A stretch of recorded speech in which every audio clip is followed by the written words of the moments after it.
In this session we are going to study Gauss law. It is from the first chapter, electric charges and fields.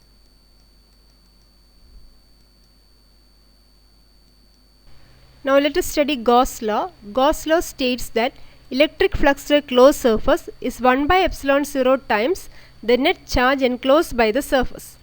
We have studied about electric flux earlier. Electric flux is a measure of number of field lines passing through an area. According to Gauss law, phi is equal to 1 by epsilon 0 into net charge inside. Here we have a cube inside which we have minus 2 coulomb, plus 5 coulomb and plus 3 coulomb. So net flux phi is equal to 1 by epsilon 0 into minus 2 plus 3 plus 5 coulomb. Now let us consider positive charge.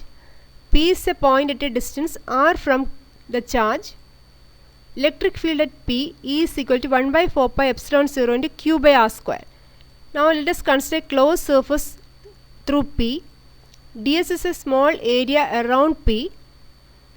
The field line passes out through P and also the area vector ds passes out through P. Both are in the same direction. Now flux through ds, d phi is equal to E dot ds. We can write E dot ds is equal to E ds cos theta. Here E and ds are in the same direction. Therefore E ds cos 0. Cos 0 is equal to 1. We get d phi is equal to E ds. Now let us consider the surface of the sphere to be made up of small areas like ds. All the surfaces considered have the same flux d phi, as all of them are at the same distance from the charge q. So total flux phi is equal to integral d phi over the closed surface equal to integral E ds. Let us take E outside, as all the surfaces have the same electric field. So phi is equal to E into integral ds, which is equation number 1. Now integral ds over the closed surface, we get the total surface area of the sphere, that is 4 pi r square. Now let us substitute the value of E in equation number 1. E is equal to 1 by 4 pi epsilon 0 q by r square, and for ds we have 4 pi r square. Let us cancel 4 pi from the numerator and denominator and r square from the numerator and denominator.